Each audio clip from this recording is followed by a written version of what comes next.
నమస్తే అన్న, అందరికీ నమస్కారం. కువైట్ మరియు గల్ఫ్ దేశాలకు ఇరాన్ దేశం శుభవార్త చెప్పిందనమాట.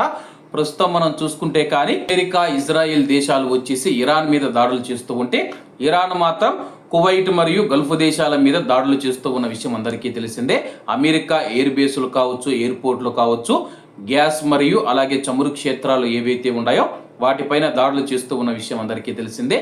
తాజాగా మనం చూసుకుంటే కానీ కువైట్ మరియు గల్ఫ్ దేశాల మీద ఇక పైన మేము దాడులు చేయమని చెప్పేసి ఇరాన్ సంచలనమైన ప్రకటన చేసిందనమాట. అలాగే గతంలో కూడా ఇరాన్ అధ్యక్షుడు పెజిక్షియాన్ గారు ఎవరైతే ఉన్నారో, మసూద్ పెజిక్షియాన్ గారు ఎవరైతే ఉన్నారో గల్ఫ్ దేశాలకు క్షమాపణ చెప్పి మేము ఇక పైన కువైట్ మరియు గల్ఫ్ దేశాల మీద దాడి చేయము, గల్ఫ్ దేశాలు మాకు మిత్ర దేశాలని చెప్పి ప్రకటించిన విషయం అందరికీ తెలిసిందే. ఇప్పుడు కూడా ఇరాన్ అధ్యక్షుడు ప్రకటన చేసి ఉంటే ఎవరు పట్టించుకునేవారు కాదనమాట. ప్రస్తుతం ముస్తఫా ఖమేనీ ఎవరైతే ఇరాన్ సుప్రీం లీడర్, ప్రస్తుతం అయితే కోమాలో ఉన్నారో ఎక్కడ ఉన్నారో తెలియదు, ఆయన దగ్గర ఉన్న వర్గం ఏదైతే ఉందో ఆయన ఆదేశాలు పాటిస్తూ ప్రస్తుతం ఐఆర్జీసీ కానీ ఇరాన్ నడుపుతూ ఉన్న వర్గం ఏదైతే ఉందో ఈ యొక్క ప్రకటన చేసిందనమాట.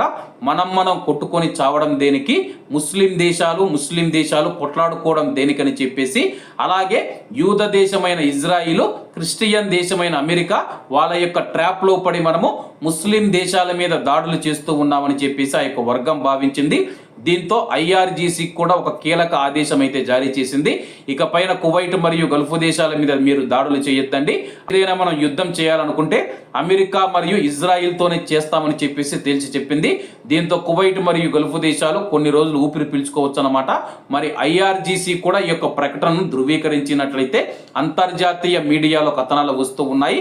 ఇదే జరిగితే కానీ కువైట్ మరియు గల్ఫ్ దేశాలకు ఎటువంటి ఇబ్బంది ఉండదు. అలాగే స్ట్రైట్ ఆఫ్ హార్ముజ్ జలసంధి ఏదైతే ఉందో అది ఓపెన్ చేస్తే కానీ కువైట్ మరియు గల్ఫ్ దేశాలకు మరింత శుభవార్త చెప్పినట్లయితే ఇరాన్ అవుతుందన్నమాట. మరి ఇరాన్ ప్రకటించిన ఈ యొక్క ప్రకటన అమల్లోకి వస్తుందా, లేకపోతే ఇజ్రాయిల్, అమెరికా మళ్ళీ దాడులు చేస్తే కువైట్ మరియు గల్ఫ్ దేశాల మీద మళ్ళీ ఇరాన్ దాడులు చేస్తుందా అనేది కాలమే సమాధానం చెప్పాల్సి ఉంది. ఇప్పటికైతే ఇరాన్ సంచలన ప్రకటన చేసింది. ఈ మాట మీద ఎంతవరకు ఇరాన్ నిలబడి ఉంటుందో వేచి చూడాల్సి ఉంది. కాబట్టి అందరూ బాగుండాలి, అందులో మనం ఉండాలి. అందరికీ నమస్తే అన్న, జై హింద్.